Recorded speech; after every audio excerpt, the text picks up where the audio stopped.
Halo semuanya, selamat datang di channel YouTube saya. Perkenalkan, nama saya Alvin Hambok Kristiano Silitonga dari Prodi Ilmu Komputer dengan NPM 2417053001. Di sini saya akan menjelaskan konsep sistem informasi dan teknologi informasi sebagai bentuk tugas mata kuliah pengantar sistem informasi.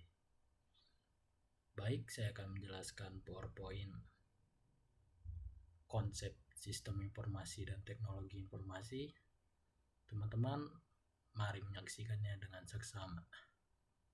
Oke.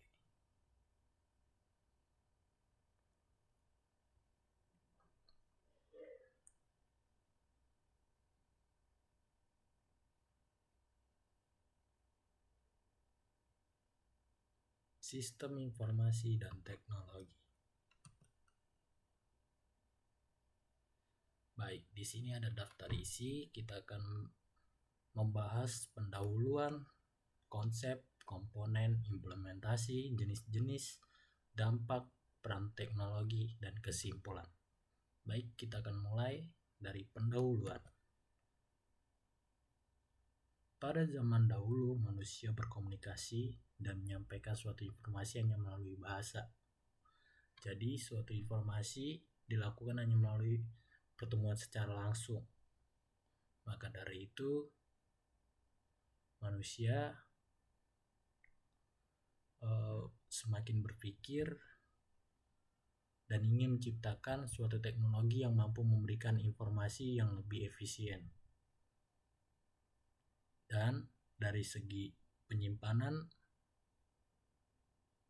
sistem informasi harus lebih unggul dibandingkan sistem informasi secara langsung. Dikarenakan kalau secara langsung tidak adanya penyimpanan dalam informasi tersebut, hanya di pemikiran manusia itu aja penyimpanannya. Sedangkan kalau kita menggunakan sistem informasi, pasti ada ruang penyimpanannya untuk informasi tersebut. Maka dari itu, perkembangan teknologi informasi dan sistem informasi dalam kehidupan sehari-hari semakin pesat dan semakin canggih. Maka dari itu, saya akan membahas sistem teknologi informasi di PowerPoint ini. Konsep sistem informasi dan teknologi. Sistem informasi adalah kumpulan komponen yang saling terkait untuk mengumpulkan, memproses, menyimpan, dan menyebarkan informasi. Ini mencakup perangkat keras, perangkat lunak, data, prosedur, dan pengguna, yang semuanya berkontribusi dan mendukung pengambilan keputusan dalam informasi. Jadi, sistem informasi itu ialah kumpulan komponen yang saling terhubung untuk mencapai tujuan utama, yaitu menyampaikan informasi. Lalu teknologi sistem informasi adalah pendorong utama inovasi dan efisien dalam informasi modern. Kemampuannya untuk memproses data dalam jumlah besar dan kecepatannya saat bertukar informasi sangatlah begitu cepat dan mudah. Maka dari itulah zaman sekarang sudah mudah dalam informasi. Nah, jadi kehidupan modern sekarang ini informasi sudah sangat luas, bisa diakses melalui mana saja dengan teknologi sekarang. Maka dari itu, teknologi sistem informasi ini harus dikembangkan sebaik mungkin atau dipergunakan sebaik mungkin. Kita lanjut ke slide selanjutnya. Nah, sistem informasi itu memiliki komponen, yaitu hardware, software, data, dan prosedur. Dan brandware. Brandware ini ialah pengguna, sebagai kita contohnya. Kita menggunakan handphone sebagai media informasi kita. Nah, kegunaannya apa? Untuk mencari informasi, komunikasi, dan lain-lain. Dan hardware itu perangkat keras.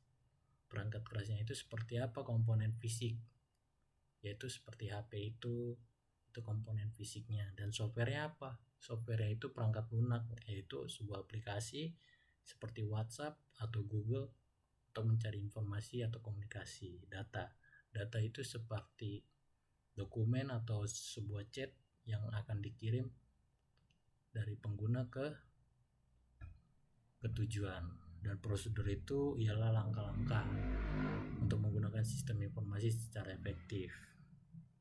Baik, kita akan lanjut.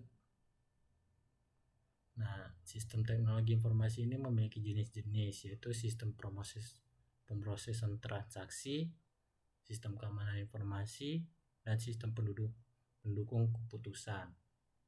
Dari sistem pemrosesan transaksi ini seperti mesin kasir di supermarket, dan keamanan itu seperti antivirus atau bisa dibilang security lah ya, security digital. Sistem pendukung keputusan itu seperti yang membantu dalam pengambilan keputusan dengan menyediakan model. Baik, kita akan lanjut.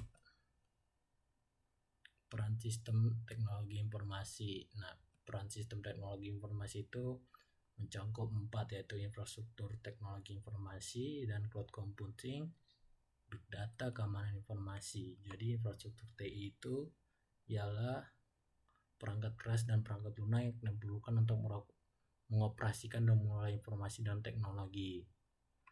Dan cloud computing itu ialah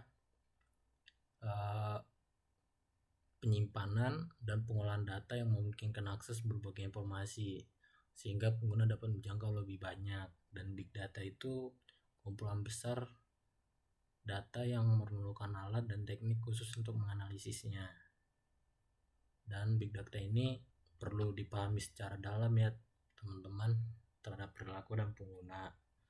Keamanan informasi itu seperti security digital ya, jadi harus aman informasi pribadi kita. Baik, kita lanjut. Implementasi.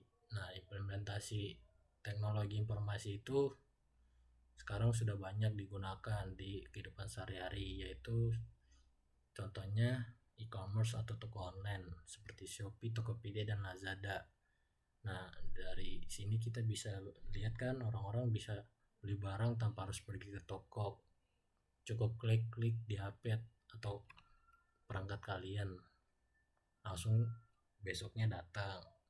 Dan yang kedua, in-banking atau bank online, contohnya BCA Mobile, Brimo, dan Mandiri. Bisa transfer uang, cek saldo, atau bayar tagihan lewat HP tanpa harus ke ATM-nya langsung. Lanjut. Nah, dampak positif dan negatif dari sistem teknologi informasi ialah dampak positifnya mudah dapat informasi, aksesnya lebih cepat, dan pekerjaan jadi lebih mudah.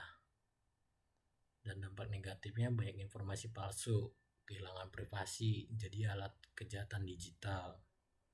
Lanjut. Nah, tren terkini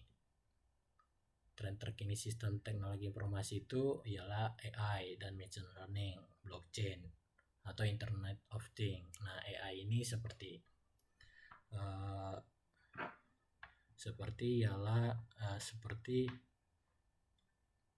yang membantu kita dalam mencari informasi yang kita butuhkan. Dan blockchain ini sebuah teknologi yang katanya teknologi keamanannya bisa mengamankan uang. Nah, ini lanjut. Internet of Things itu sebagai kita memiliki perangkat dan kita bisa mengaksesnya dengan perangkat teknologi kita seperti HP.